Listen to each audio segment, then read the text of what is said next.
Un cordial saludo a todos los oyentes de Radio María. Un día más, con la gracia del Señor, proseguimos el comentario del Catecismo de nuestra Madre la Iglesia. Estamos en el último de los sacramentos, tal y como en el orden en el que se explican. También tradicionalmente, seguro aprendíamos de memoria nuestro catecismo, el último sacramento era el de matrimonio. Bien, pues dentro de ese sacramento del matrimonio que estamos explicando, son dos, os recuerdo, los sacramentos al servicio de la comunidad cristiana, el del sacerdocio y el del matrimonio. Bueno, pues dentro de ese sacramento vamos desgranando los distintos apartados que nos ofrece el catecismo. Hoy en concreto, dentro de los efectos del sacramento del matrimonio, entramos en un apartado que dice la gracia de este sacramento. Un efecto es la gracia que da, la gracia de Cristo. Bueno, pues por cierto que recuerdo que en algún momento, en algún pasaje también del comentario del catecismo, tuvimos ocasión de explicar que la gracia no tenemos que entenderlo tanto como algo que Dios nos da. Muchas veces pedimos la gracia de Dios, ¿no? En las oraciones litúrgicas, que Dios nos dé su gracia. Cuando hablamos de la gracia de Dios, no hay que entenderlo tanto en un sentido cosificado. La gracia no es tanto una cosa, un objeto. La gracia es más bien la amistad de Dios. No es que pedimos que Dios nos dé algo, lo que le pedimos es que Él mismo se nos dé, o sea, que nos acompañe, que esté presente junto a nosotros, que su presencia nos fortalezca, nos ilumine, etcétera. Luego, siempre es bueno purificar un poco estos conceptos, que nadie piense que cuando le pedimos a Dios su gracia, estamos pidiendo una especie de energía o cosa por el estilo, que a veces solemos tener unas deformaciones en las que más que hablar en un lenguaje sobrenatural de lo que es la amistad de Dios, etcétera, pues hablamos en unos lenguajes un tanto que están a medio camino entre lo esotérico y lo paranormal, no, fuera de ese tipo de conceptos que no son religiosos. La gracia de Dios es el mismo Dios que se nos da y nos acompaña con su amistad, nada de que una energía, uno no sé qué, de eso nada. Bueno, hecha esa aclaración, aquí hay un apartado, dice la gracia del sacramento del matrimonio. Dice el primer punto, el 1641. En su modo y estado de vida, los cónyuges cristianos tienen su carisma propio en el pueblo de Dios.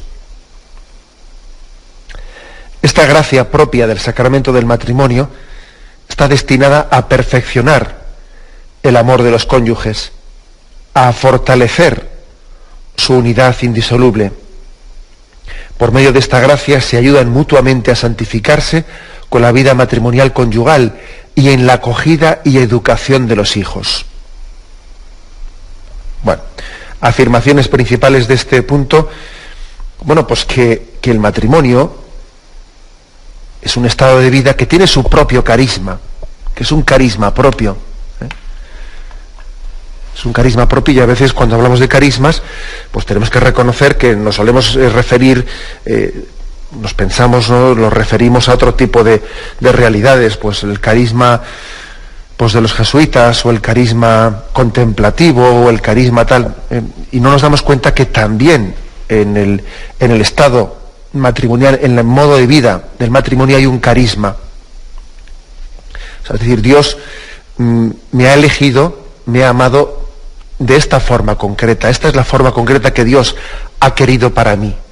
Es en este estilo, en este modo de santificación. Sabéis que todos tenemos una vocación al seguimiento de Jesucristo, una vocación radical, pero luego hemos solido distinguir entre la vocación dentro de la vocación. Una cosa es la vocación de cristianos, ¿no? Pero luego es verdad que uno tiene que ir descubriendo qué camino concreto quiere Dios para mí.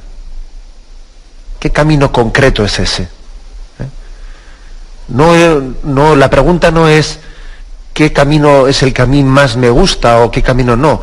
¿Qué camino es el que Dios tiene pensado para mí? bueno, y de alguna manera, pues la verdad es que cuando lo va descubriendo, pues se da cuenta que desde toda la eternidad Dios había pensado eso para él, y que ahí él es donde él siente que Dios le tenía reservado su forma de santificación.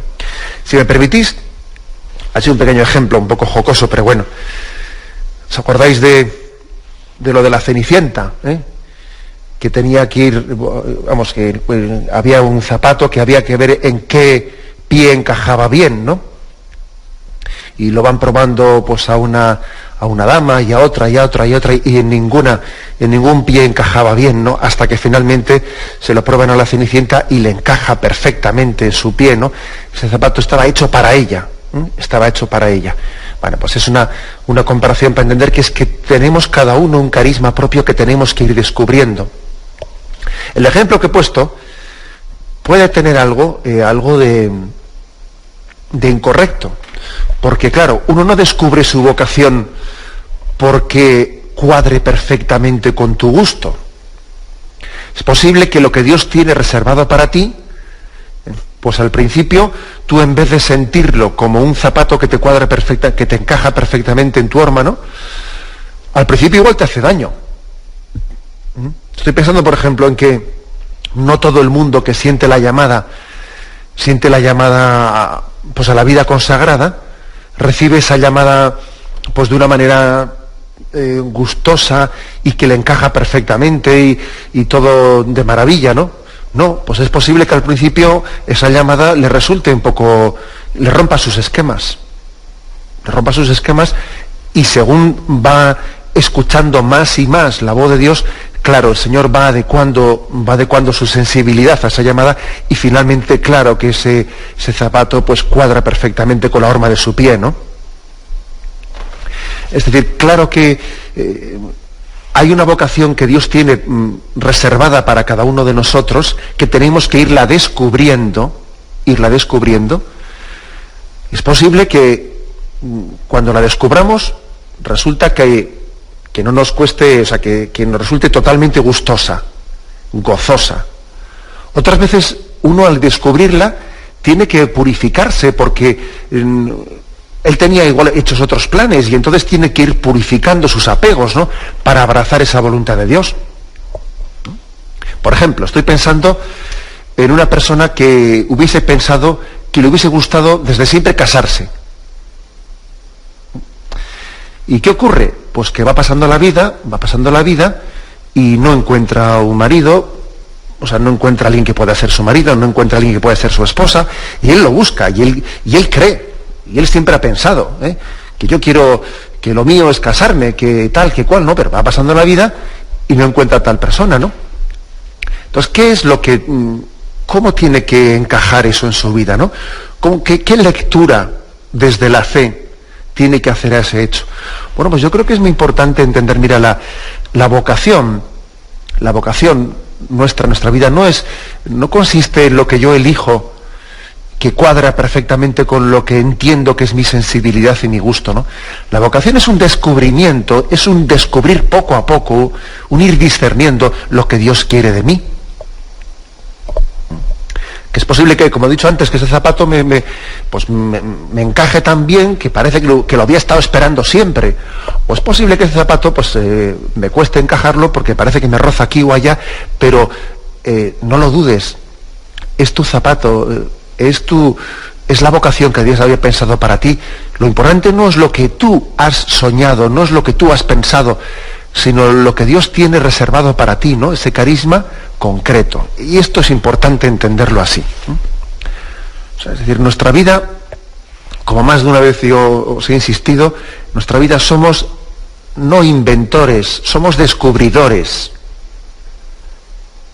de ese designio que Dios me tiene reservado para mí. Yo no lo invento, yo no lo fabrico a mi gusto, a mi medida, a mi conveniencia, según mis sueños. No, yo lo voy descubriendo. Y como cristiano que soy, que confío plenamente en la voluntad de Dios, me fío más de los designios de Dios que de mis sueños realizados. Yo estoy convencido de ello. Es decir, prefiero un designio de Dios, aunque me resulte mortificante, porque es voluntad suya, que no un sueño mío cumplido que no sea voluntad de Dios, porque ¿de qué me sirve un sueño hecho realidad, ¿no?, si no coincide con la voluntad de Dios? ¿De qué me sirve? Vamos a ver, si voy a ser un desgraciado. Permitidme que me reafirmen esta frase. Prefiero un designio de Dios, aceptado por mí, ¿no?, aunque me resulte mortificante, que no un sueño mío hecho realidad, ¿no?, si no es voluntad de Dios. Prefiero lo primero. Y esto tenemos que decirlo una y otra vez, ¿no? El matrimonio, como todas las vocaciones, ¿no?, pero esta en concreto, es un carisma propio, es un designio. Dios tiene para cada uno de nosotros un carisma, y así tenemos que entenderlo. Es un carisma propio, es la forma en la que Dios ha pensado desde siempre que yo me santifique. Y eso es tanto el matrimonio como cuando Dios en su designio para alguien pues no le ha dado el don del matrimonio, sino que queda en la soltería o en el don de vida consagrada o en lo que fuere, hay que hacer la misma interpretación, la misma lectura. Es un carisma, algo apropiado, adaptado para ti. Es decir, carisma tiene también, la palabra carisma tiene un matiz importante, que es no la voluntad de Dios en genérico, sino en concreto para mí, en mi caso particular, en mi caso concreto, ¿qué es lo que Dios quiere para mí? Pero claro, está muy bien decir, pues el matrimonio es una vocación maravillosa, o el sacerdocio es una vocación maravillosa, sí, bien, pero en mi caso concreto, ¿qué es lo que Dios tiene reservado para mí? Eso también es lo que es el matiz que ilumina y concretiza la palabra carisma. Bueno, pues dice aquí, esta gracia propia del sacramento del matrimonio está destinada, y dice, a perfeccionar el amor. ¿Qué finalidad tiene este carisma, no? Perfeccionar el amor. Toda la vida nuestra, la vida de un cristiano, es una escuela de amor, aprender a amar. Todos, en la vocación que fuere. Y en concreto, pues en el matrimonio hay un perfeccionar el amor, porque uno ama, pues no según, tiene que enriquecer su capacidad de amar, pues no únicamente según su criterio, según su estilo, según su sensibilidad, sino que es amar pues en comunión con otra persona, amar en comunión. Y de esa manera, amando en comunión, pues él está enriqueciendo su forma particular de amar. Si me permitís la broma, es amar en estéreo, es amar en estéreo. Y amar en estéreo, lógicamente, modula mucho mis formas concretas y se enriquecen muchísimo. Algo así pasa también en la vida religiosa, en la vida en comunidad. Claro, mi forma de amar a Dios pues queda muy enriquecida por la vida comunitaria en la vida religiosa. Bueno, pues apliquemos eso mismo también al matrimonio y entenderemos que hay una vocación, hay un carisma que nos enriquece en nuestra capacidad de amar. Segundo dice, fortalecen la unidad indisoluble del amor. Es una gracia del matrimonio que fortalece la unidad. Frente a esa tendencia que decíamos en el programa de ayer, esa tendencia que tenemos, pues, fruto del pecado original, a disgregarnos, a separarnos. El pecado original abre un proceso, una dinámica de ruptura de comunión. Lo vemos en Adán y Eva, en el mismo momento que han pecado, ya se están disgregando, ya están rompiendo su unidad. Bueno, pues precisamente la gracia del sacramento del matrimonio está restañando, está restaurando la herida que el pecado pues ha infligido en la unión entre el hombre y la mujer. La gracia del sacramento es una gracia de comunión, de tener una unión indisoluble. Dice que por medio de esta gracia se ayudan mutuamente a santificarse. Esto yo creo que es una afirmación muy importante para todos los matrimonios. Vamos a ver, tenemos que hacer un acto de fe y decir, yo para santificarme, Dios ha querido que para santificarme lo haga a través de esta vida matrimonial de mi esposo o de mi esposa. Porque es que tenemos la tentación de que uno dice, Si yo viviese sola, si yo me fuese a un convento, si yo no tuviese el agobio de tener que estar aquí con mi marido y esto y lo otro y su familia y esto y lo más allá, si yo pudiese de alguna manera liberarme, ¿no?, de estos condicionamientos, ¿no?, podría entregarme más a Dios. Bueno, eso es una tentación que hay que rechazar radicalmente. Uno tiene que hacer un acto de fe y decir, este es el escenario en el que Dios quiere que yo me santifique. O sea, el matrimonio no es un obstáculo que yo tengo que vencer, un obstáculo, una serie de dificultades que yo voy venciendo para luego santificarme. No, es que me santifico a través de ellas. Me santifico a través de ellas. O sea, que mi santificación es en este escenario. Igual que un párroco que dice, ¿cuál es la forma que Dios quiere que me santifique? Pues entregándote a tu parroquia. En esa parroquia concreta Dios quiere que te santifiques. Entregándote a tus fieles. No sueñes en otros, no sueñes en otro escenario. Coge el toro por los cuernos. Cásate, ¿no?, con esa situación concreta en la que Dios te ha puesto y te santificarás. No caigas nunca en la tentación, ¿no?, de estar pensando en otro escenario, que en ese otro escenario te santificarías en absoluto. Creo que conoceréis pues esa reflexión que decía San Ignacio de Loyola, en la que él decía que entendió que cuando iba él a hacer oración, sentía en ese momento unas ganas pues irrefrenables, ¿no?, pues de ir a servir o de ir al estudio, y abandonaba la oración y iba al estudio. Cuando iba al estudio, allí sentía unas ganas irrefrenables de hacer oración, e iba a la capilla y se ponía a hacer oración, y así sucesivamente, ¿no?, hasta que se dio cuenta de que todo ello era tentación que le estaba descentrando de lo que estaba haciendo en cada momento, ¿no? En la tentación de que cuando estoy ante el libro tengo ganas de rezar, y cuando estoy rezando tengo ganas del otro y tal. Y entendió que era tentación. Así también nosotros debemos de entender como una tentación el pensar que en mi vida cristiana, pues para que yo pudiese entregarme seriamente a una vida de santidad, pues necesitaría otro estado de vida, otra situación, otro marido, otro no sé qué. Pues no, eso es una tentación. Aquí dice, no, el sacramento del matrimonio da la ayuda para santificarse mutuamente. Yo soy instrumento para santificar a mi marido o a santificar a mi mujer. A través de las virtudes de mi marido o de mi esposa me santifico yo, e incluso a través de sus defectos. Las dos cosas, Que para esto Dios se aprovecha de todo.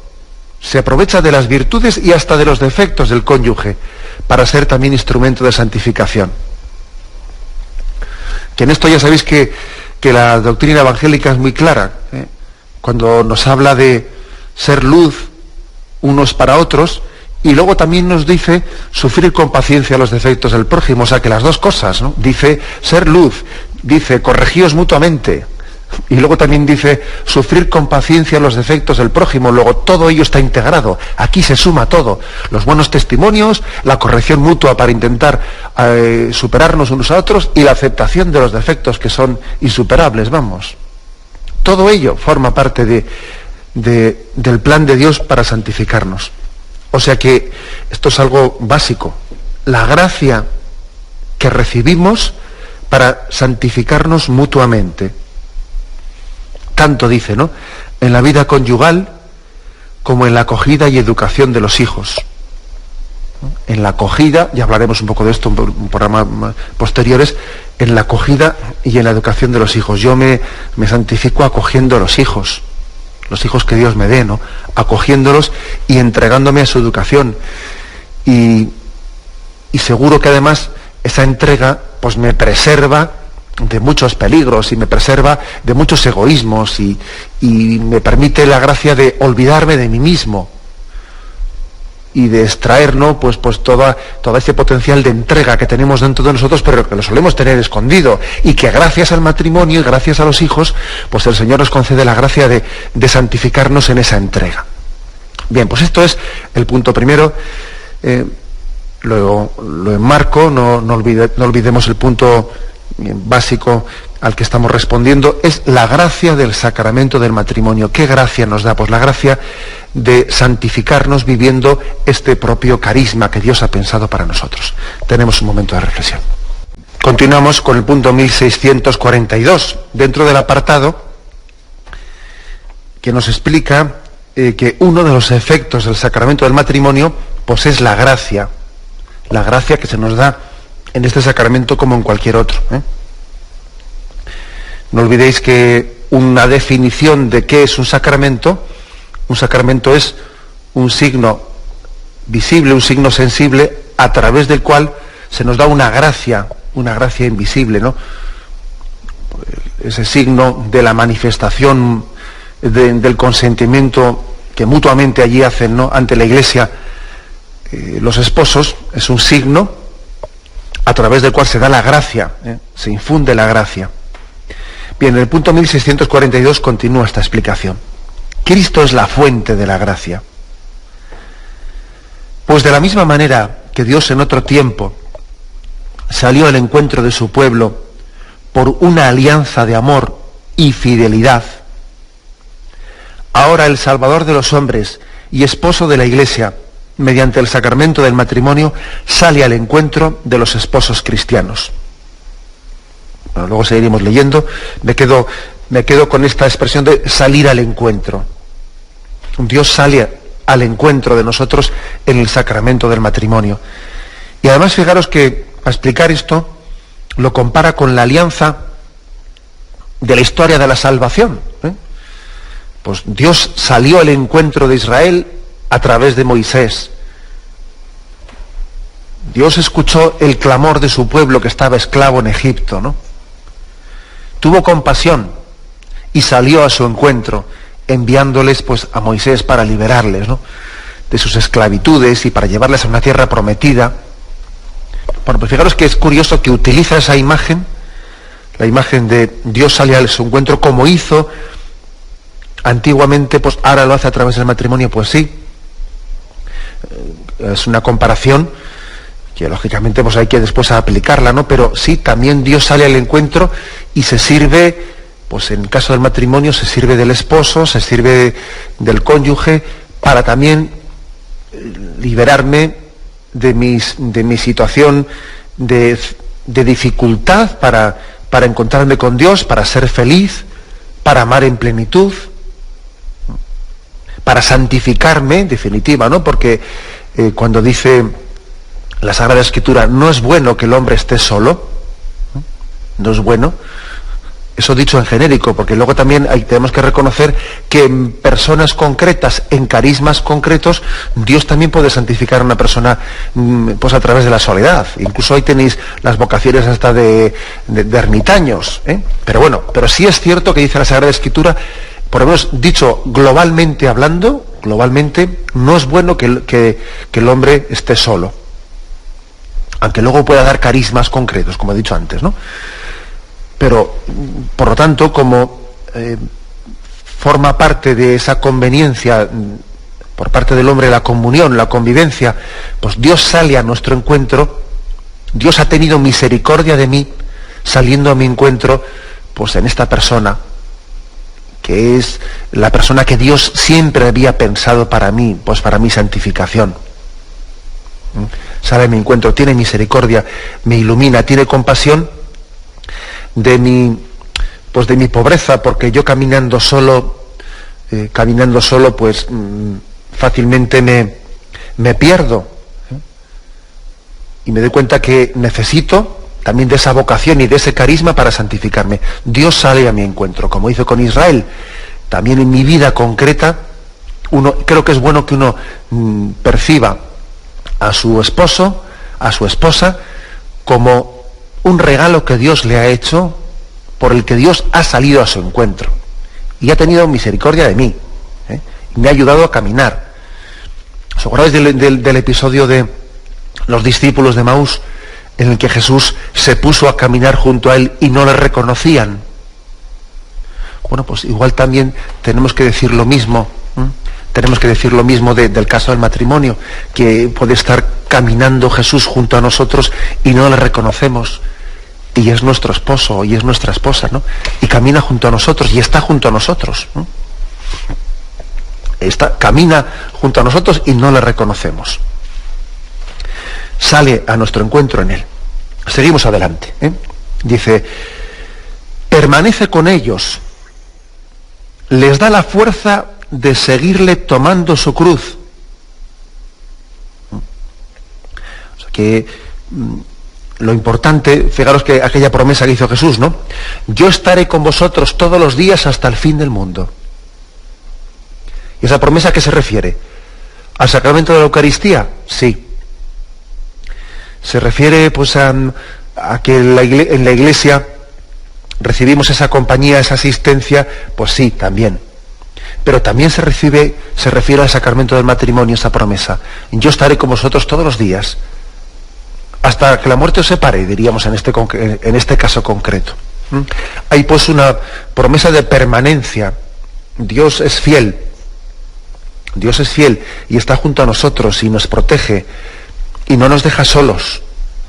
Aunque camine por cañadas oscuras, nada temo porque tú vas conmigo. Tu vara y tu cayado me sosiegan.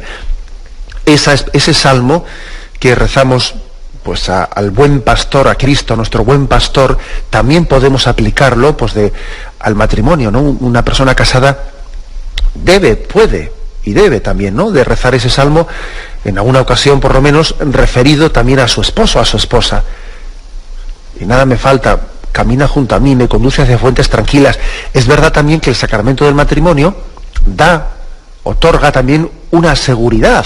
Uno también se siente seguro, se siente protegido, se siente amparado. Porque se da cuenta que en el sacramento del matrimonio descubre que Dios camina junto a él, que no me ha dejado solo, que me acompaña. Bueno, esto importante, ¿no? Y tengamos en cuenta que así como los discípulos de Emaús dijeron aquello de, pero fíjate, que caminó durante todo ese tiempo y no le reconocimos, eso tiene su importancia. No sé si conocéis la leyenda famosa de San Alejo. La leyenda de San Alejo, que también el santo cura de Ars solía utilizar en sus catequesis, ¿no? La leyenda de San Alejo, que es, bueno, la verdad es que desconozco hasta qué punto, yo le llamo leyenda, desconozco hasta qué punto pueda ser más en el género de la leyenda o la historia o la geografía, pero eso poco importa ahora. Pues la historia de San Alejo habla de que él era hijo pues de unos señores feudales pues que vivían en un castillo, y él, queriendo seguir a Jesucristo en pobreza, marchó del castillo y estuvo durante mucho tiempo viviendo y mendigando, ¿no? Y cogiendo todo el aspecto propio en lugares lejanos, ¿no? Lejanos a su castillo natal, cogiendo el aspecto de un mendigo. Pasado muchos años, retornó al castillo, nadie le tocó la puerta pidiendo limosna, nadie le reconoció con aquel aspecto andrajoso, ¿no? Y por caridad, porque la madre de aquel Alejo era una mujer cristiana y caritativa, por caridad se le acogió en aquel castillo sin ser conscientes de que era hijo de esa casa, ¿no? Y se le dio para que viviese debajo de una de las escaleras del castillo. Debajo de la escalera vivía él a cambio de que hiciese algunos pequeños servicios de limpieza en el castillo. Así vivió durante muchos años sin que nadie reconociese, ¿no?, que era el hijo de la casa. Y terminados sus días, cuando falleció y cuando su cuerpo estaba siendo amortajado, su madre descubrió por algunas señales del cuerpo, descubrió que era su hijo, que había vivido durante estos años, ¿no?, en el castillo debajo de su escalera sin que ella se diese cuenta. Bueno, pues esa parábola fue utilizada por el santo cura de Ars en sus catequesis eucarísticas para decir, tenemos a Jesús junto a nosotros en el sagrario y no nos damos cuenta de que está ahí.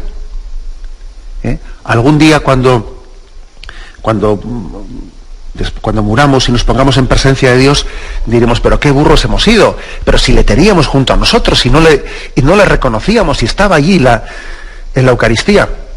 Bueno, pues apliquemos este mismo ejemplo, apliquémoslo también al sacramento del matrimonio que estamos ahora hablando.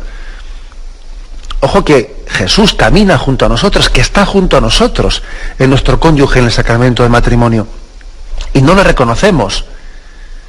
Y le tenemos ahí a Jesús. Está presente, ¿no?, junto a nosotros. Ha salido a nuestro encuentro. Y yo, pues igual, mis ojos no lo reconocen, ¿no? Igual resulta que cuando me presente delante del Señor, el Señor me dirá, pero si estuve en Él y tú no me serviste, no me entregaste, ¿no? Y cuando Él me diga, tuve hambre y me diste de comer, tuve sed y me diste de beber, etcétera, etcétera, y tú le digas, pero Señor, ¿pero cuándo ocurrió tal cosa? Él igual también te llevas la sorpresa de que Él te diga, oye, estaba en tu cónyuge, en tu esposo, en tu esposa, y no me reconocías, y yo era también quien estaba presente en él, ¿eh? O sea, que apliquemos también esta doctrina de esa presencia de Jesucristo que camina junto a nosotros, apliquémosla también a lo que supone el sacramento del matrimonio, ¿no?, que es la presencia de Cristo en el cónyuge. Camina junto a nosotros, está en nosotros, permanece con ellos, ¿no? Tenemos un momento de reflexión y continuamos enseguida. Continuamos la explicación de este punto 1642 del Catecismo de la Iglesia Católica, punto que, dentro del apartado que dice la gracia del sacramento del matrimonio, nos dice que Cristo es la fuente de esta gracia que se nos da el sacramento del matrimonio. Y se nos dice que permanece con los esposos. Segundo, que les da fuerza para seguirle tomando su cruz. Porque lo importante, lógicamente, es que la santificación en el matrimonio pues sea abrazando las cruces, ¿eh? Que ese matrimonio pues existirán como en todos, porque yo no conozco casa en la que no toques la puerta y no existan cruces en ella. No existen, o sea, no existe una familia sin cruces, no existe tal cosa. Y además, yo es que suelo decir que allí donde hay cruces muy pequeñas, tenemos nosotros la capacidad de agobiarnos y hacerlas grandes. Es impresionante ver que hay matrimonios y hay familias que tienen cruces pues muy importantes, objetivamente hablando muy importantes, y es impresionante ver con qué alegría, con qué paz las llevan, que parece que ni les pesan, oye. Pues yo qué sé, ¿no? Pues una familia en la que tienen pues un niño deficiente y la abuela no sé qué, no se vale, y el otro no sé cuántos, y yo no veo un montón de dificultades, oye, y lo llevan con una alegría que ni se les borra, la sonrisa en ningún momento, ¿no? Vas a otra familia, ves que teóricamente tendrían que, no sé, porque no parece que objetivamente hablando hay así ninguna cosa pues que pueda calificarse de una cruz, ¿no?, que pueda ser costosa para llevar, puede tener cuestiones mínimas, ¿no?, y sin embargo se les hace absolutamente insufrible, ¿no?, esas pequeñeces en las cuales se están ahogando en un vaso de agua. Y entonces, ¿qué es lo que ocurre? Bueno, pues es que aquí está la clave, que es que tenemos que recibir la gracia para tomar la cruz y abrazarla. Que es básico esto, que nos abramos a la gracia de Cristo para abrazar nuestras cruces, ¿no? Y que no caigamos nunca en la tentación de pensar que tenemos que ser el matrimonio feliz, ¿no? Pues para... no, pero a veces es que entendemos por felicidad un escenario sin cruces, y eso no es verdad. O sea, el matrimonio feliz no es el que no tiene problemas. La familia feliz no es esa que es de color de rosa. La familia feliz es aquella que abraza sus cruces y con auténtica confianza y entrega. Esa es la familia feliz. Levantarse, también dice que da la gracia para levantarse de sus caídas, perdonarse mutuamente, porque todos somos pecadores y sería ridículo pensar que, bueno, pues que uno llega ya al matrimonio habiendo alcanzado ya pues un estado en el que no va a meter la pata. Vamos a seguir metiendo la pata, por desgracia. Porque somos egoístas, y aunque querramos entregarnos con generosidad en la familia, pues nos va a salir el ramalazo, como se dice, ¿no? Enseguida va a aparecer el ramalazo egoísta en el que uno se busca a sí mismo. Y qué importante es estar en continua disposición de levantarnos de nuestras caídas, de pedirnos perdón. Dios nos da la gracia. Fijaros que podía dar la gracia para no caer, ¿no? Pero no, es que no, en su pedagogía Él ha querido dar la gracia para que nos levantemos en nuestras caídas y para que seamos humildes pidiéndonos perdón. O sea que es un sacramento que nos pone en camino de continua conversión, Y es que además yo creo que está muy bueno que unos hijos vean de sus padres, pues no que son impecables, ¿no?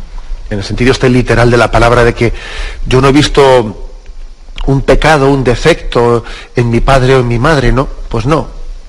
Pero sí que lo importante es que yo, no es que no haya visto un defecto, un pecado, sino que haya visto que mis padres están en continua conversión, que ellos también se confiesan, y ellos también piden perdón, ellos también son pecadores y entienden que tienen que seguir creciendo hacia la santidad, ¿no?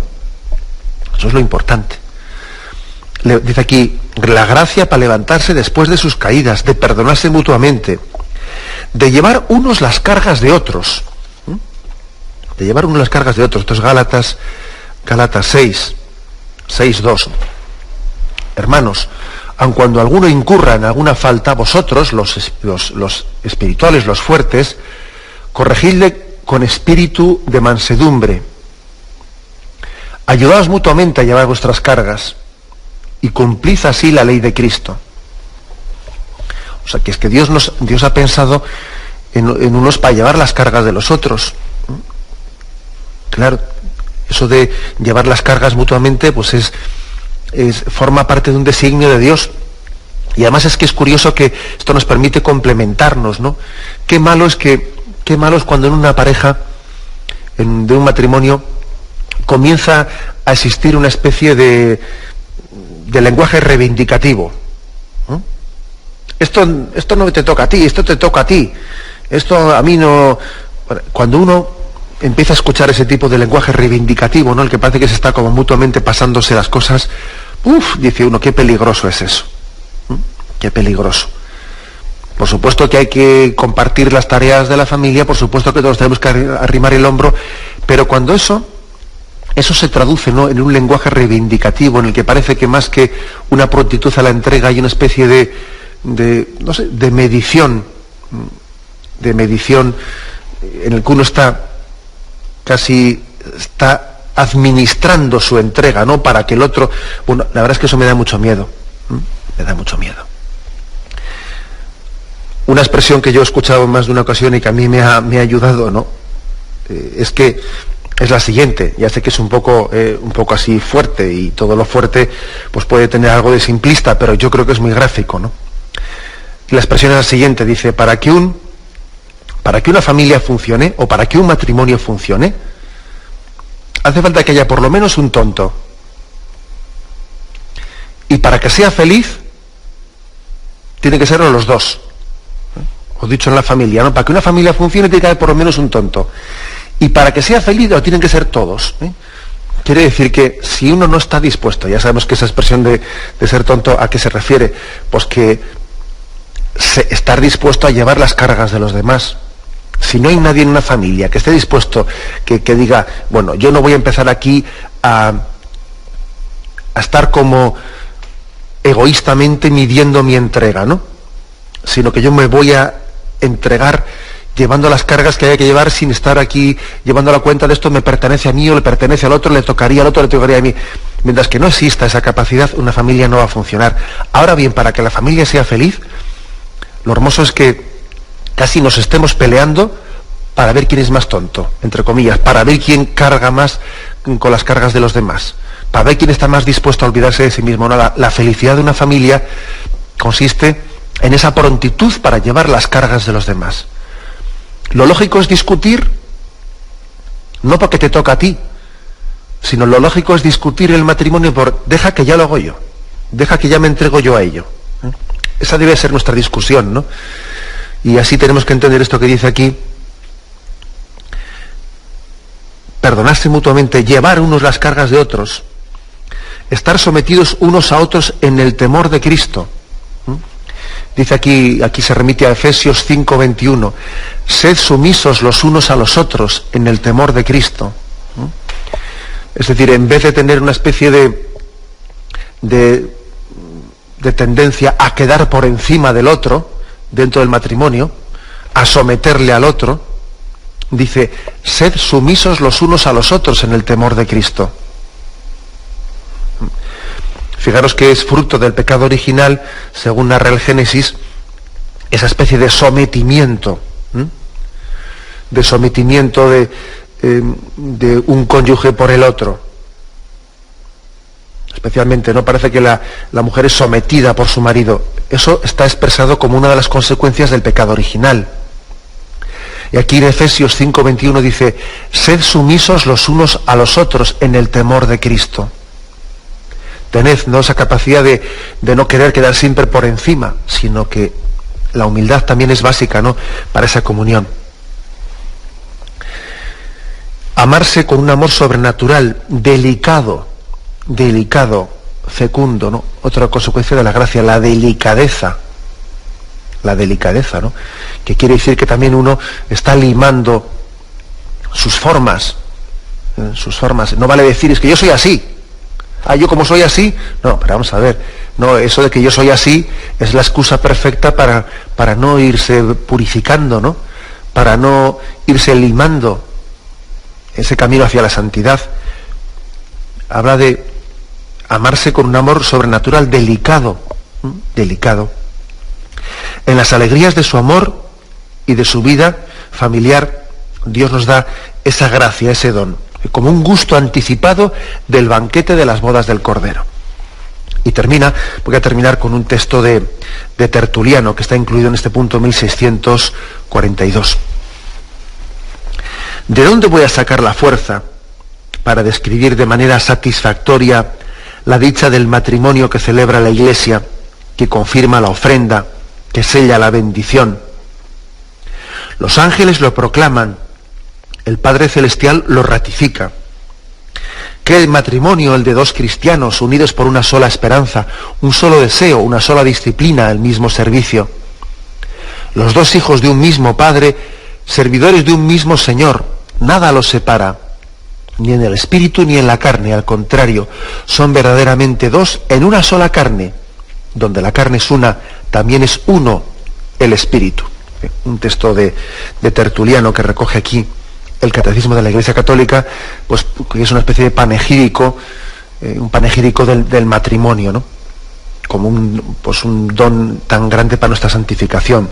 Dice, donde la carne es una, también es uno el espíritu. Si están unidos en una sola carne, deberán estar también unidos en un solo espíritu, en un solo corazón.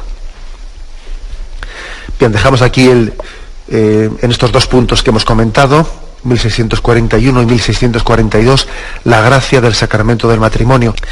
Bien, me despido con la bendición de Dios Todopoderoso, Padre, Hijo y Espíritu Santo, descienda sobre vosotros. Alabado sea Jesucristo.